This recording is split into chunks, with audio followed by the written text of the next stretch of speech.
Hello viewers, কেমন আছেন সবাই? আশা করি আপনারা প্রত্যেকে নিশ্চয়ই ভালো আছেন। আজকে ক্যামেরাটা ওপেন করলাম একদমই সন্ধ্যার সময়, শুক্রবার। এখন বাজে হচ্ছে বেলা, আর কি বলি, বেলা বলে সন্ধ্যা 5টা 28 মিনিট। ভিডিওর টাইটেল এবং থাম্বনেল নিশ্চয়ই দেখছেন কি নিয়ে আজকের কথাবার্তা হচ্ছে। তো আসলে কি বলবো, ইয়ামাহা মোটরসাইকেল ব্র্যান্ড 2022 কি বলি 2021 সালের শেষের দিকে এসে যেন পুরো উন্মাদ হয়ে গেছে। মানে তাদের কাছে যা ছিল সব মনে হয় উজাড় করে দেওয়া শুরু করছে।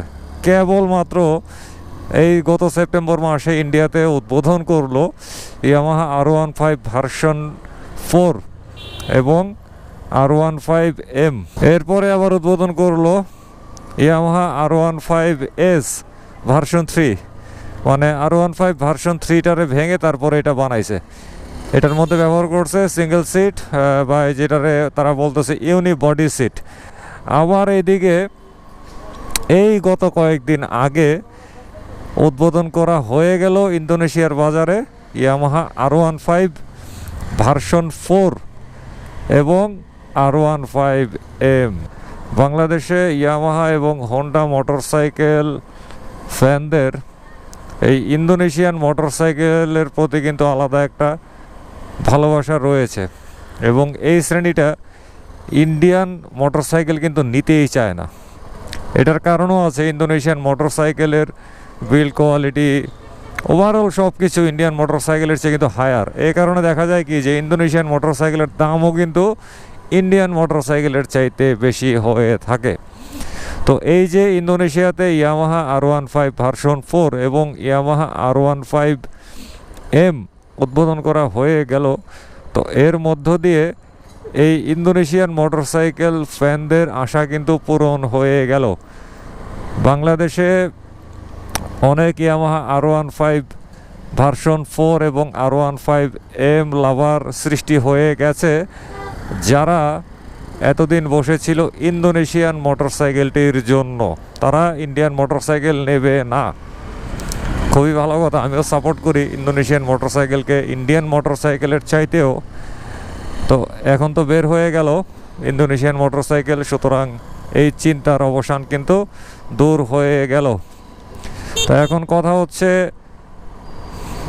তো ইন্ডিয়ান R15 ভার্সন 4 বলি আর R15M বলি, এর সাথে আসলে ইন্দোনেশিয়ান R15 ভার্সন 4 এবং R15M এর বৈশিষ্ট্যগত দিক থেকে কোনো ধরনের পার্থক্য নাই। ইন্ডিয়ানগুলোর মধ্যে যেই বৈশিষ্ট্য আছে, ইন্দোনেশিয়ানগুলোর মধ্যে ঠিক সেই বৈশিষ্ট্যই আছে। তবে ইন্দোনেশিয়ান ইয়ামাহা তো তারা কিন্তু একটা চমক রাখছেই। তারা সর্বমোট 4টা কালার উদ্বোধন করছে। একটা হচ্ছে হোয়াইট, এই যে হোয়াইট কালারটা, এটা কিন্তু ইন্ডিয়াতে নাই এবং এটা খুবই ইউনিক একটা হোয়াইট। এটারে আসলে ইয়ামাহার ভাষায় বলতে হচ্ছে the racing blood of Yamaha. মারাত্মক নাম কিন্তু।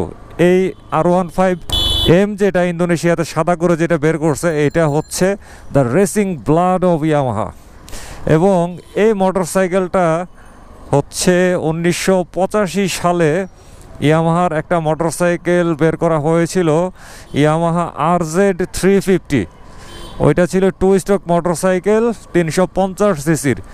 ওই মোটরসাইকেলটার মধ্যে যেই সাদা রংটা ব্যবহার করা হয়েছিল, সেইটাই কিন্তু ব্যবহার করা হয়েছে এই ইন্দোনেশিয়ান ইয়ামাহা R15M মোটরসাইকেলটির মধ্যে।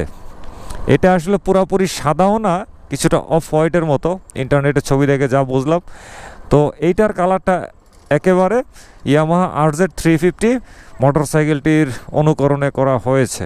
এবং ওই RZ350 মোটরসাইকেলটা উদ্বোধন করা হয়েছিল কত সালে? 1985 সালে। যা হোক, এইটা হচ্ছে ইন্দোনেশিয়া ইয়ামাহার সবচাইতে উল্লেখ করার মতন একটা দিক। এছাড়া তারা আরও যেসব কালারগুলো আনছে সেগুলো হচ্ছে সিলভার, এবং এটাও কিন্তু করা হয়েছে R15M দিয়ে। আবার অন্যদিকে আছে ব্ল্যাক এবং আইকন ব্লু, এগুলো হচ্ছে ভার্সন 4। ইন্ডিয়াতে যেরকম R15M এর মধ্যে মনস্টার এডিশন আছে, তাদের কিন্তু নাই। ইন্ডিয়াতে যেরকম R15 ভার্সন 4 এর মধ্যে লাল রং করা হয়েছে, এটা ইন্দোনেশিয়াতে আপাতত দেখা যাচ্ছে না। ফিউচারে হয়তোবা করলে করতেও পারে। আর ইন্দোনেশিয়ান মোটরসাইকেলগুলোর মধ্যে সামনে পেছনে উভয় টায়ারই কিন্তু করা হয়েছে IRC টায়ার, যেটা আমরা ইন্দোনেশিয়ান এই হোন্ডা হোক আর ইয়ামাহা হোক এর প্রচলন কিন্তু দেখা যায়।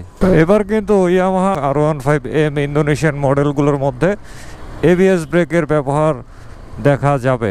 তো এর মধ্য দিয়ে R15 সিরিজে ইন্দোনেশিয়ান মোটরসাইকেলগুলোতে ABS ব্রেক সংযুক্ত হয়ে গেল। আর আসলে অন্য কোনো পরিবর্তন এই মুহূর্তে চোখে পড়ে নাই।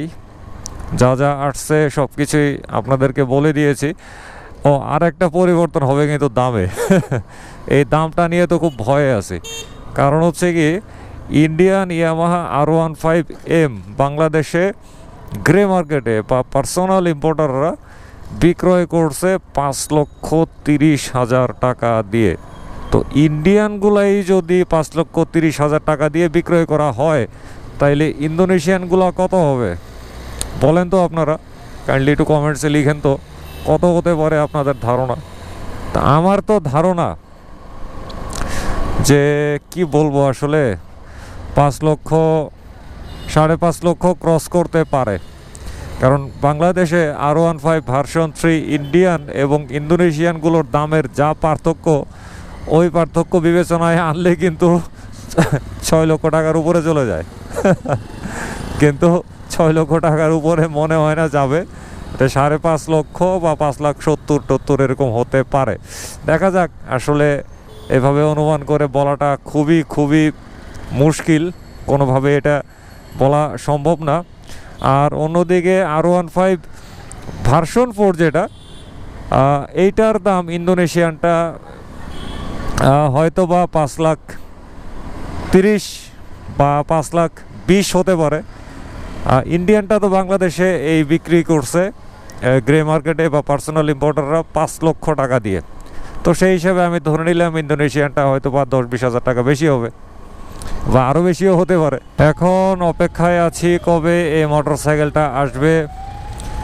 এদিকে তো আমার যে ইন্ডিয়ান যেটা R15 ভার্সন 4 এবং R15M, ওগুলাইতে এখনও পাইনি, ওগুলা দিয়ে এখনও কন্টেন্ট বানাতে পারিনি। আবার এখন অপেক্ষার সিরিয়ালে পড়ে গেলাম ইন্দোনেশিয়ানটার। সব আসলে লাক।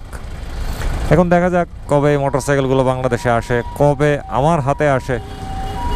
তো আজকের মতো এই ভিডিওটা এখানে শেষ করে দিচ্ছি।